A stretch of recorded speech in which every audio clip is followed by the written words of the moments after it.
ومحدش بيلجأ لها كتير.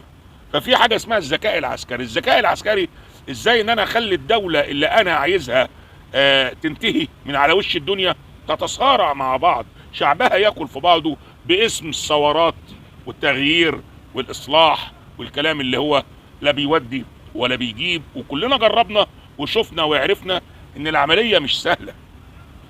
تبص تلاقي كل جيرانك، يعني النهارده هو اقوى دوله على مستوى الشرق الاوسط مصر، وبنقولها من كل قلوبنا تحيا مصر، لكن هو ما يقدرش يجي النهارده يضربك بطريق مباشر او غير مباشر، لكن هو علشان يضربك يحاول يخلص على كل اللي حواليك الاول ويخليك لوحدك.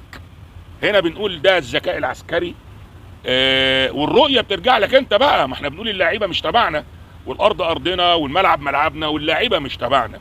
والله هو الموضوع كبير جدا يا جماعه، ولكن اختصاره لازم نكون ايد واحده ورا القياده العسكريه والسياسيه لدولتنا، لان اللي جاي مهم.